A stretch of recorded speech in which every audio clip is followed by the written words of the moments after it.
Buenos días a todos y bienvenidos de nuevo a otra de las sesiones de la celebración del centenario de formación sanitaria especializada aquí en el Hospital de Basurto.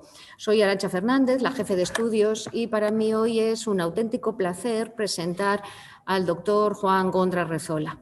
Él es un antiguo residente, antiguo interno, como se decía siempre aquí en este hospital, como se llamaban los residentes, un antiguo interno del hospital y también, como me ha dicho, hijo de interno.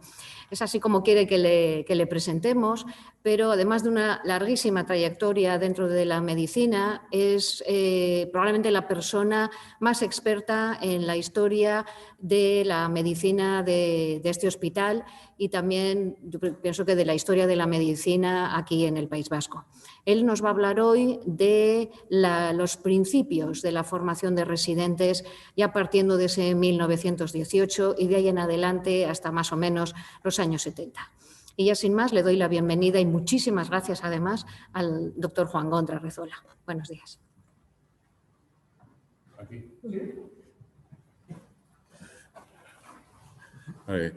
Muchas gracias, Arantxa. Yo soy el que está agradecido por haberme dado el placer de volver a esta casa en la que viví 3 años muy agradables en mi etapa de formación. Muchas gracias a vosotros por invitarme y a todos los que nos estén viendo en sus ordenadores o en sus tablets.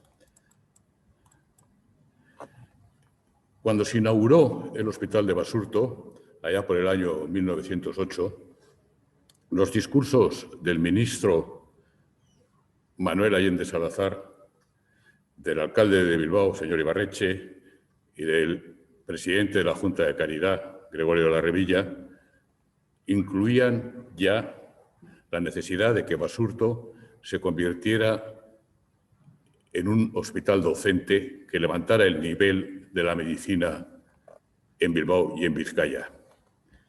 Pero durante los primeros años aquello no fue posible.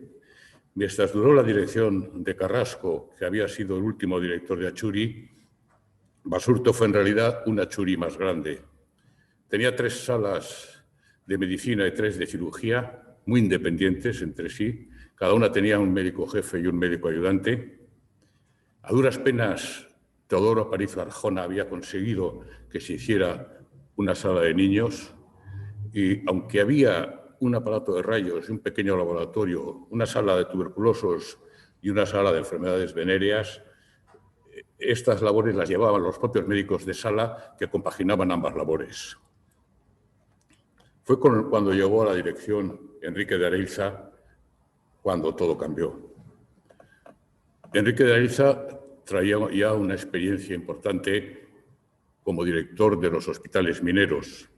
Tenía muy claro lo que quería lograr en el hospital y las vías para ello. Aquí he colocado en verde las cosas que él intentó y que no pudo lograr y en negro lo que sí consiguió. Por un lado, la creación de servicios especializados, servicio de urología, traumatología, ginecología, etc. Por otro lado, la creación de los servicios básicos del hospital, el laboratorio de anatomía patológica, el laboratorio de análisis clínicos y el servicio de radiología, que incluía también radioterapia. Y Areilza transformó el hospital en poco menos de 10 años y de un hospital decimonónico, cuya foto vemos aquí en el año 1910, dejó un hospital moderno homologable a cualquier hospital europeo de la época. Aquí vemos cómo ha aumentado el número de médicos, porque aquí hay una fracción muy pequeña de los que había entonces. Y los que están delante, tenemos al jefe del laboratorio, Ángel López Pérez, tenemos al Cesario Ribaltar, eran ya médicos especializados. Además, Areilza consiguió algo que no se había conseguido antes en Achuri, y es crear un espíritu de equipo, crear el orgullo de los médicos de ser el Hospital de Basurto. En el plano docente, Areilza se volcó en el internado. Tenía 2 vertientes. Por un lado, los médicos graduados que querían especializarse o hacer el doctorado, y por otro lado, los estudiantes de medicina que hubiesen finalizado los cursos preclínicos y que iban a hacer los cursos clínicos como internos en Basurto, yéndose a examinar por libre, generalmente a la Facultad de Valladolid, aunque hubo algunos que fueron a otras. En esta diapositiva y en las siguientes veremos fotografías de algunos de los médicos que pasaron previamente por este internado para alumnos. Y tenemos también la primera convocatoria pública para internos, que, como verán ustedes, es del año 1919, porque Areiza no esperó a tener todos los papeles en regla.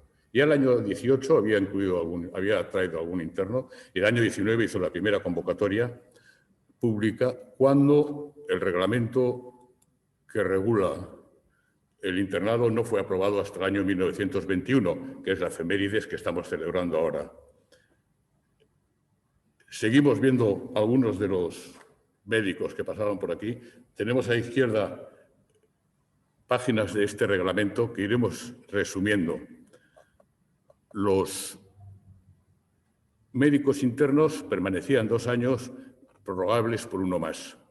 Normalmente estaban en el mismo servicio sin rotar. Se alojaban en el hospital y recibían una gratificación anual poco mayor que los estudiantes.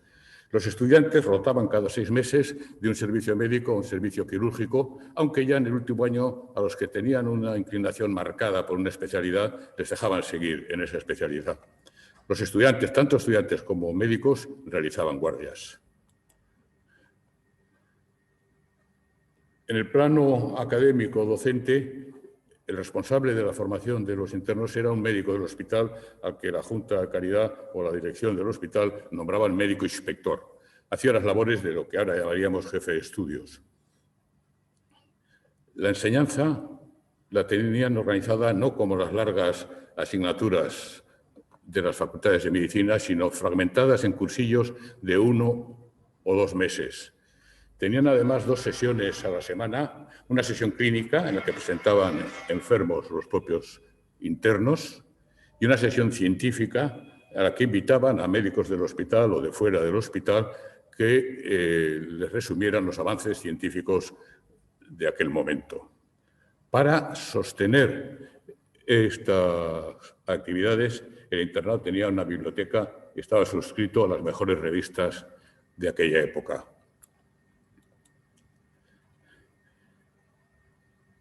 Los cursillos de verano procuraba versar sobre temas que no estuviesen incluidos en los programas oficiales de las facultades de medicina y los abrían a estudiantes que no fueran internos, que estuviesen en Bilbao de vacaciones, y a médicos de Bilbao que quisieran ir. Aquí tenemos la foto de un cursillo del año 1931 en la que al fondo hay algún interno, el resto, la mayoría, son médicos.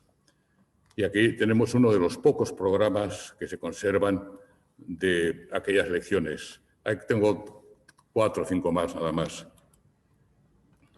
Los resultados de este internado fueron, yo diría que espectaculares. Cerca de 200 internos pasaron por él. La mayor parte de los médicos que sonaban, conocidos o famosos en el Bilbao de los años 40 y 50, eran fruto de este internado. También algunos profesionales de otras ciudades, y la punta del iceberg eran 3 ilustres catedráticos, en una época en que había muy pocos catedráticos, apenas no llegaban a 200 los que había en España, que eran Manuel Usandizaga, Valentín Matilla y José Estella Bermúdez de Castro. Estos 3 fueron el florón de la corona un poco.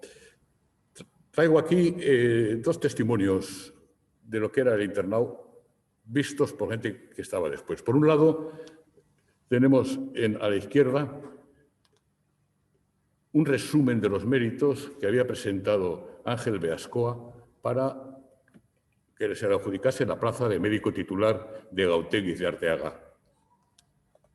En este resumen, hecho por el secretario del ayuntamiento, se puede ver los servicios del hospital por los que había rotado durante su internado y incluso qué actividades había hecho a lo largo del internado. Ángel Beascoa no consiguió la plaza de Arteaga, pero luego fue médico en Mundaca durante muchísimos años. Yo le conocí y era famoso porque era uno de los mejores pescadores de chipirones de toda la ría de Urdaibai y hacía unas poteras, pescaba con unas poteras hechas por él mismo. Ahí a la derecha tenemos un artículo de Guimón, escrito poco antes de la guerra, en el que habla ya en pasado del internado de forma muy elogiosa. Y cerramos con lo que fue un poco el canto del cisne de aquel internado, que son la primera y la segunda asambleas de médicos exinternos y alumnos del Hospital de Basurto. Porque la guerra acabó con todo aquello. La guerra fue una catástrofe en muchísimos aspectos y para Basurto lo fue más todavía. El internado desapareció. El hospital, después de 4 años de dirección militar, quedó arruinado y las perspectivas de un nuevo internado eran muy difíciles. El primer director civil de la posguerra, Félix Landín, daba cuenta en la memoria del año 1940 de esta ruina. Incluso se atrevía a hacer una velada crítica de la dirección militar. Sentaba en aquella memoria al final qué camino tenía que seguir el hospital para reformarse, incluyendo en ello la recuperación del internado. Y maniobró con mucha habilidad para conseguirlo. Se acercó a Valladolid, a las facultades de medicina, organizó cursos de verano a los que traía invitados a profesores de la facultad y al decano. Consiguió, a través de su amistad con un médico, Clemente Serra, un médico de Bilbao, que era un alto cargo en la farmacéutica FAES, que fue el que gestionó la financiación de estos cursos, no solo con FAES, sino con algún otro laboratorio de Bilbao. Y de esta manera consiguió crear el internado. Y al igual que había hecho Areliza, 2 años antes de que saliese en el boletín oficial la aprobación del internado, habían entrado ya los primeros internos en Basurto. En esta etapa nueva, el número de internos lo iba a establecer el hospital cada año. La mitad de las plazas eran adjudicadas por la Universidad de Valladolid y la otra mitad por el hospital, basándose únicamente en el expediente. Así como en la etapa de Areliza se había valorado tanto como el expediente el conocimiento de idiomas, aquí solo se valoraba el expediente. La duración de este internado era solamente de 2 años. El primer interno, lo que vamos a hablar de la primera promoción, fue Adolfo Uriarte Otadui. Vive todavía, tiene 102 años. Le he estado llamando estos días, no he conseguido hablar con él, pero espero conseguirlo. Tuve 2 largas conversaciones con él cuando le faltaban pocos días para cumplir 100 años y recordaba perfectamente su etapa de interno. Me dio muchísima información. Esta primera promoción tenía grandes diferencias con respecto al internado de antes de la guerra. Por un lado, no existía la figura del jefe de estudios. Por otro lado, no había sesiones programadas, no había biblioteca. En palabras de Adolfo Uriarte, les dejaban tirados y aprendían lo que podían. Sin embargo, también me dijo Uriarte que hubo varios médicos del hospital que se implicaban en la docencia y que fueron magníficos docentes. Él citaba a Piniés, del que luego hablaremos, más tarde que Piniés también a Enrique de Miguel, y en cirugía a José Luis Obregón. De esta primera generación de internos, a los que les vemos aquí en el internado cenando, yo creo que es la despedida, porque es del año 47, salieron magníficos médicos también. Enrique de Arzúa, que fue un gran digestólogo, el primero en hacer en Bilbao gastroscopias con un tubo semirrígido, que era una técnica enormemente difícil. Yo creo que era el único que lo hacía, no sé si en Bilbao y si en España. Tenemos aquí también a Santi Bruar, que fue un gran pediatra. Tuve yo mucho trato con Santi Bruar porque fue mi jefe, por decirlo así, era presidente de la comisión de gobernación del Ayuntamiento de Bilbao, de la que yo era médico, y tuve bastante trato con él.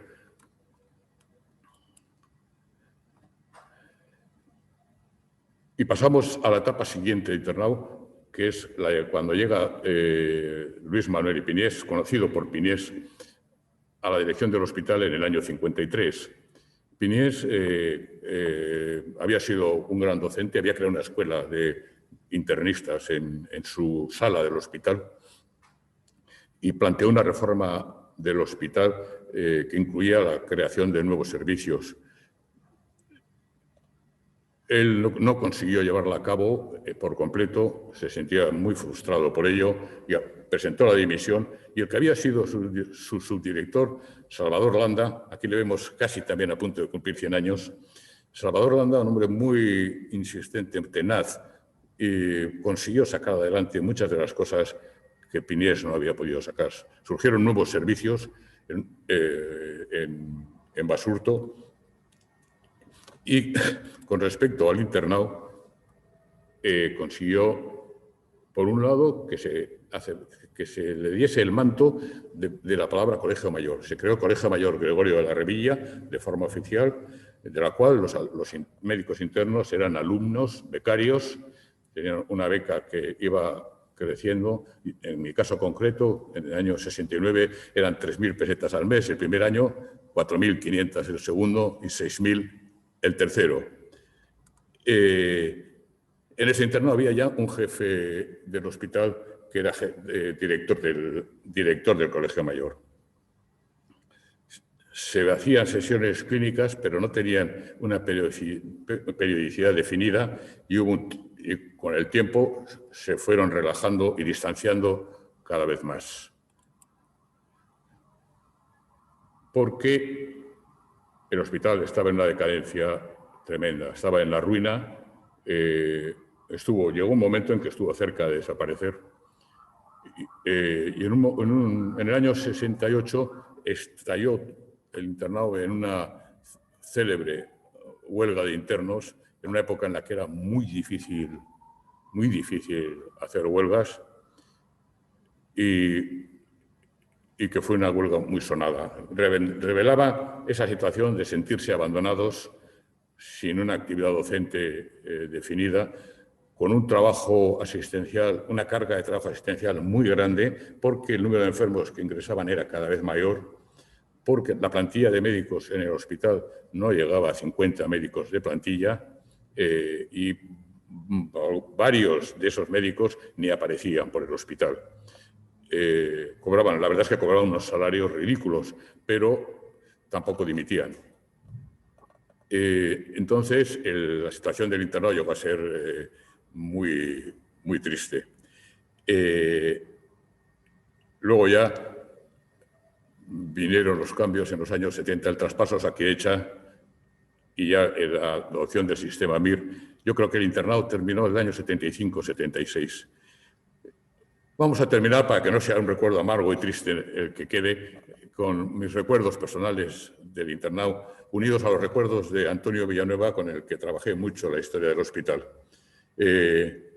Tenemos aquí uno de los recuerdos, es la primera mujer interna, es María Teresa Albizúa, era de Goibar, de Azpeitia, perdón, era de Azpeitia. Vive, que yo sepa, yo estuve con ella en Madrid allá por el año 2007, tenía un magnífico recuerdo de Basurto y de cómo le trataron los médicos. Aquí le vemos cenando, en esta foto, cenando con todos los internos, que le trataron muy bien, sí. Vemos también en otras fotos una actividad anual que yo todavía conocí, que era... había 2 reuniones al año con los internos de Valdecilla, una en Valdecilla y otra en Bilbao. Se jugaba un partido de fútbol entre ambos internados que hubo que suprimir por las lesiones ocurridas. Ya en mi época no había partido de fútbol, había una cena baile. Ahí vemos en esta foto, no sé si será, en esta foto de aquí vemos a Antonio Villanueva, que era capitán del equipo de jugado de aquí, y el capitán de Valdecilla, que está junto al árbitro Ortiz Mendí y Jesús Garay, un defensa de Atleti de Barcelona de la selección. Y aquí está la madrina de aquel evento, que siempre podían procuraban buscar madrinas que pagasen la cena. Aunque en la foto de arriba a la derecha he colocado a las personas con las que yo recuerdo afectivamente de mi etapa de interno. Benito de las Heras, niño, era un gran maestro, ese sí ejercía la docencia con los internos. Víctor Bustamante, que era también un buen docente. Está Sor Teresa Basabe, que era la monja que atendía a Candarias. Piniés, Luis Manuel y Piniés, de que también tengo yo un magnífico recuerdo, sobre todo cuando me dio clase de patología general en Pamplona. Y en último lugar, aunque está un poco tapado, está Eusebio García Alonso, que era un médico ayudante muy querido. Y dejo por final esta última diapositiva, que son los últimos internos, el año 76. Esta foto es el año 76. Este que está aquí es Pedro Martínez Odriozola, este es Pedro San Salvador, este es Chema Merino, este es Antonio Salinas, que era médico ayudante, este es Juan Peña, que era antiguo interno, esta es Begoña Ugarte, también interna, este es Carlos Salinas, que ha muerto hace un año, también era interno, este es Javier Recio, que marchó, yo creo que marchó a Madrid, era interno en medicina también, y este soy yo. Y con esto cierro esto, agradeciendo de nuevo la oportunidad que me han dado. Bueno, ¿está bien de tiempo?